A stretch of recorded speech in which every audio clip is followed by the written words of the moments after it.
Wands, you want to pursue something, pero para bang feeling mo walang improvement sa sitwasyon mo. Para bang feeling mo you are stuck na may ninanais ka pero wala kang ginagawa about it. Okay? Queen of Wands, you want to pursue something pero wala ka pang nasisimulan. Something like that. Hanggang pagpaplano lang, hanggang nais lang. Okay? Kaya with the Hangman energy, walang pagbabago pa. Also, the Hangman is a new perspective. If you want to pursue something, take action, do something for you to have a new beginning in your life. Kung gusto mo meron kang marating sa buhay, air sign, Gemini, Libra, and Aquarius, wag mo nang ipagpabukas, di ba? Simulan mo na yung nais mo, yung mga plano mo.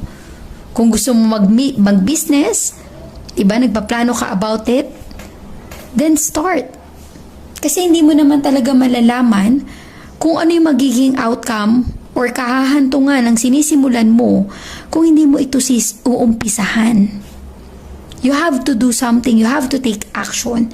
If you have this Queen of Wands, you are pursuing something, kailangan maging consistent ka. Hindi pwede yung on and off. Kung kailan ka lang sinipag, dun mo gagawin. Pero pag tinatamad ka, ayaw mo na. Diba? Para sa iba, daily routine mo.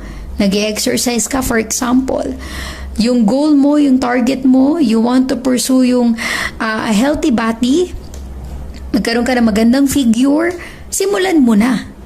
Huwag lang puro pagpaplano na, ay, bukas gagawin ko to. Pero hindi mo naman talaga totally ginagawa. If you want to pursue something, do something. Take action about it for you to have a new beginning. Ibig sabihin yan, para magkaroon ka ng magandang outcome o resulta sa sitwasyon. Let us get the Queen of Wands in your energy. Give me the Queen of Wands for air sign, Gemini, Libra, and Aquarius.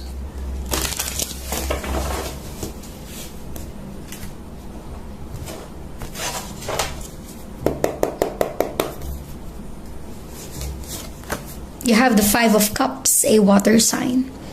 Maaaring ikaw involved with a water sign, Cancer, Scorpio, and Pisces.